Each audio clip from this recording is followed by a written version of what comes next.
After release at ground level, a balloon rises 100 feet in 30 seconds. Okay, so I'm going to write a little, I don't know if this is going to help me. 100 feet. I'm going to say 30 seconds. Should we draw a balloon? Yeah, I guess we'll draw a balloon. Kind of looks like a balloon. I don't like it. Okay. During each succeeding 30 seconds, it rises 9/10 as far as it did the preceding 30 seconds. Okay, so this isn't actually, I'm going to have this represent the rise. Okay, so the next rise is going to be a little less. It's going to be 100 times 9/10, which we know that's a pretty easy answer. So this is the next 30 seconds, which would be, so it'd be 60 seconds later. Okay, so these would be the rise. Now, if I'm thinking about these arrows, 9/10 times 9/10. Okay, these arrows, remember, they represent the rise. Okay, so how much the balloon is rising. Okay, during each succeeding 30 seconds, it rises 9/10 as far as it did the preceding 30 seconds. What is its maximum altitude above ground level? Okay, now if we add all of these together, that would be where the balloon is currently at, like how high it is from the ground. Right?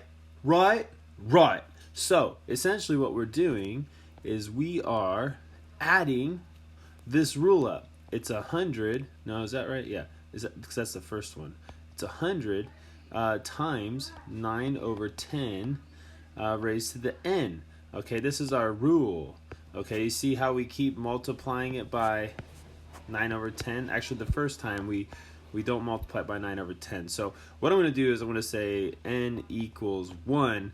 And see, if I plugged in 1, the 9/10 would go away, and I'll just be left with 100. So this is going to be my a sub 1. This is going to be my a sub 2. This is my a sub 3. And so on and so forth. This keeps going on like forever. Okay, and so because the ratio is less than 1, we can take this sum to infinity, and we will be able to find its maximum height. Does that make sense? I think that makes sense. So we don't even actually care about the 30 seconds, the 90 seconds, the 60 seconds. That's whatever.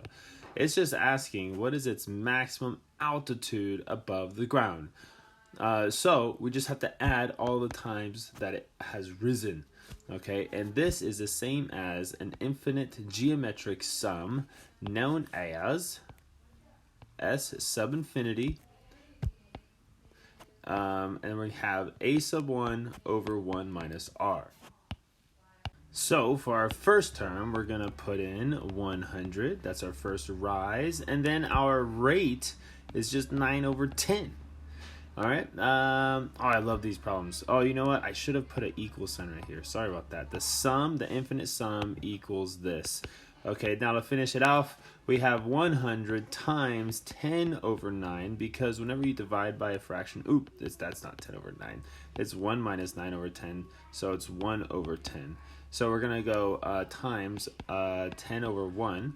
Whenever you divide by a fraction, you multiply by its reciprocal, and this is what we get, people. 1,000 feet. Was it feet? Yeah, it's feet. Done. That is the maximum height this balloon rises before it starts falling.